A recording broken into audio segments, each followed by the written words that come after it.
Hello and welcome to the Tarkis Zone. Thank you for joining me. Today we're going to be talking about classic WoW. I've been waiting a long time for this game to come out, and I am quite excited about its release. It's going to be releasing here in about 9 days, 20 hours. Here I'm on our website, my guild website. It's the Maniacs. It's a Horde PvP PvE guild. We're going to be on Whitemane. Now I've created my characters on Whitemane already. The World of Warcraft gods allow you to buy a sub and get into holding your name. The server still doesn't open for another 9 days, but you can hold on to whatever names you want or try to get your name locked in before that happens, before people just jump into the game in 9 days and might take the name that you want. Now, if you play the retail version of the game, you can still use that subscription to play retail. That's not a problem. So if you're a retail player, and you can just jump over to classic and create your name because you obviously already have a sub. With me, they're getting 9 days of nothing really because I paid my subscription yesterday, locked in my names, but I don't play retail. I stopped playing World of Warcraft right after Lich King. I enjoyed the game up till then, and then the game just, to me, went down the toilet. I just wasn't into all the new add-ons they were making, or the pay-to-win aspect of it, or the ability to the easiness that they made the game. They had a very sophisticated game. WoW Classic, WoW Vanilla, that's what they call it. So you can call it Classic or you can call it Vanilla. That required skill. That required grinding. I mean, some serious grinding. That required some teamwork and effort. That required you to be part of a community. Now, with all the dungeon finder, raid finder nonsense with the retail, things were lost because you can just queue and hope for the best. Well, in vanilla, you actually had to make relationships with people. You had to spam chat saying, this is who I am, this is what I do, do you need my services? And you end up becoming known on your server for doing those kinds of things. Now, you can't server jump, so you're locked into that server. So whatever you do on that server, that's your reputation. And the community on that server will know it. If you're a jerk to people, if you're one of those people that are going around trolling people, you'll get a reputation for it. If you're a person that's a great healer, you'll get a reputation for it. So your server is your home, and everybody is part of that home family community. Even the people on the Alliance side will get to know you because they'll start seeing you in combat and PvP and whatnot. With that said, WoW Classic, in my opinion, was a phenomenal game. It required a lot of skill. It's like playing chess. The little horsey and the bishop and the towers, really sophisticated thinking. Where retail WoW, that's all gone. I mean, if you can spam a key and you can join a group, a lot of the things that made the game great got lost during add-ons. So WoW Classic is a way to get back what we lost.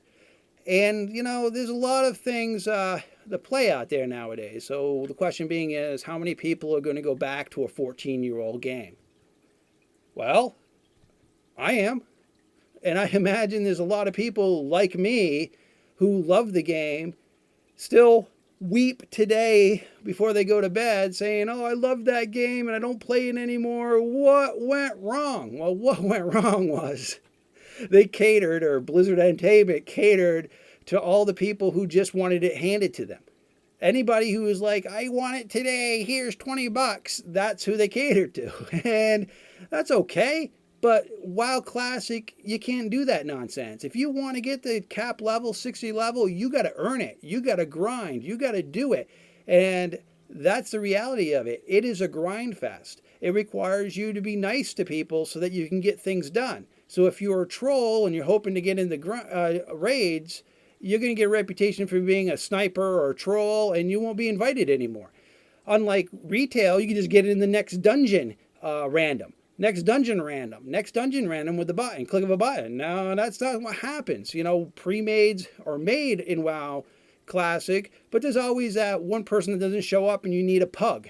Well, if you got this guy claiming he's the best rogue in the world, but so-and-so knows him as a sniper, taking gear, rolling for gear he doesn't need, then you don't invite him. You know what I mean? So WoW Classic, has some pros and cons to it, but it had way more pros to it than cons. I enjoyed it immensely back in the day, and I am going to start playing it heavily come 9 days from now. My guild is looking for members. We got our own Discord. We seem to have more and more people joining each day. We've got friendly people. This is our website, and you should check us out. We've got many different tools on our site. We've got that banner. Well, we got the raid and dungeon schedule. We got that going on. Useful tools, click here. This brings us to the useful tools tab for our forums, where we actually tell you what the best builds are, from warlock to rogue to shaman. These are the builds you want to, like, if I click on this link, these are the builds that you want to consider. There's 3 of them. It's 1, 2, or 3. If you choose one of these 3, you'll fit in to the overall raid dynamic, So you got to think, end game too. And what's going to happen with your character at end game? Are you going to be an elemental shaman? Are you going to be a enhancement? Or are you going to be a restoration? Now, I imagine a restoration shaman is going to be what's needed in raids. So that might be something you want to think about. Let me just go back to the top of the forums here. We've got professions in our crafting guides here. We've got a bunch of crafting guides here on our website. Everything you need to know for the different professions, how you get from beginning to cap level, that's all in here. And we've got a video section that talks about different aspects of the game. I've got it here in Tarkis Zone videos. I've went out there and cherry picked some videos that you might want to consider before starting WoW Classic. Now, while I've got your attention here and my excitement level's high about playing this game, I want to share with you at least 4 money maker, ways to make money early on in this game. Well, I'll be sharing this probably 100 different ways to make money. And money's key, especially if you're rushing your levels and you want to get into your mount and you need to pay the gold for it. So making money is going to be key to get at least that done. Black Lotus. This is an item that's in the game. It's on Eastern Playlands, Winter Spring, Burning Steps, and Dire Mall. You could actually Google this. That's what's great about a 14-year-old game. Just Google. They'll show you the locations. And you just click here. They show you where they spawn. With the spawn rates, here they say 20 minutes. But I found with Classic, it's 40 to 55 minutes before things respawn. So you're looking at, if you pick these over here in this side of the map and you run over to this side of the map, 40 to 55 minutes later, you can go back to this and get these. The reason why I'm pushing Black Lotus is it's used for a lot of things. And people buy it off the auction house like they're gasping for air.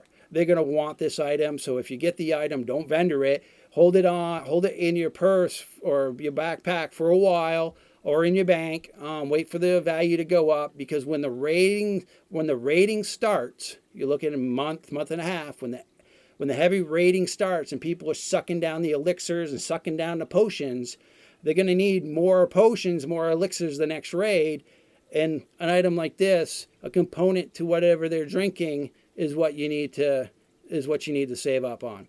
Shadowfang is the same thing. Early on, it's going to be like spilling out of the auction house. They're going to be everywhere because everybody's blowing through the content, and they're probably going to sell for about 10 gold each. Now, if you're smart and you got the money, you gobble them up at the 10 gold, because 4 months from now, when people are making their alts and new players are getting on and they don't want to have to go through that content and they can't find groups for that content, remember, there's no dungeon finder, there's no raid finder. So if you're sitting outside the keep, it's called Shadowfang Keep, if you're screaming, please do this with me because I got to get this item, you might not be able to find the group because everybody's already moved on to the other stuff, and this item is nowhere to be found in the auction house. But Tarkis, who's smart, gobbled them all up. He's got 500 of them sitting in his bank or whatever, and he throws them on the auction house for 70 gold a piece. And you might laugh, but that's what they'll sell for. They'll sell from 70 to 150 gold a piece 4 months after launch. It's a very popular item, and it's so that people don't have to go through content to grind for the item. The Assassin Blade is the same trick. If you can get those, if you can grind them yourself, I mean, if you go through the keep yourself and just grind, save them. Don't go and sell them for 10 gold, because that's what they're going to be around when everybody's got them. But when no one's got them and people just want to get their alt through and they just want to blow through content, they'll pay up the nose because their main character has the gold or their guild has the gold that they can borrow, and you'll be able to make money off this item if you hold on to it 3-4 months, into the game. These items here, same thing. It's the frost and fire resistant items that you really want to think about. If you find these items, hold on to them 2-3 months, and you'll find that those will go up in value, and you'll be quite successful because people are going to want those items for alts and whatnot. It all comes down to timing with these examples. Now, the number one way to make money that I found in World of Warcraft Classic was skinning. You will find that, mostly anything you're killing, you can skin.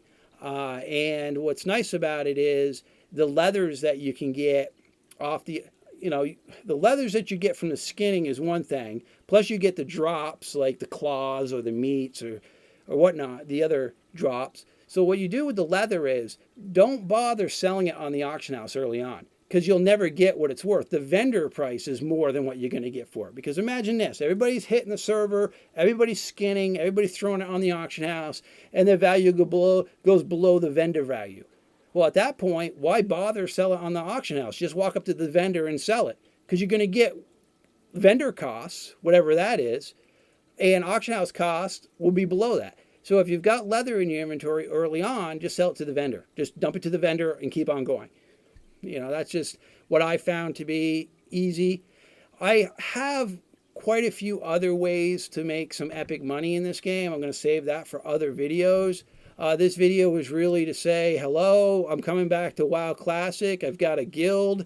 I'm ready to go. 9 days. I'm going to be doing that rush to get to max level. And I'm going to hopefully do some more guides and some actually money-making tips, some that are more like money right there. You don't have to wait to get the money. With the examples that I've given you here today, you got to kind of hold on to the item and then watch the auction house and then dump them when you can get a crazy amount of gold for them. All right. Well, thank you for joining me, and I'm hoping to see you here on the WoW Classic server, Whitemane. All right. Thanks.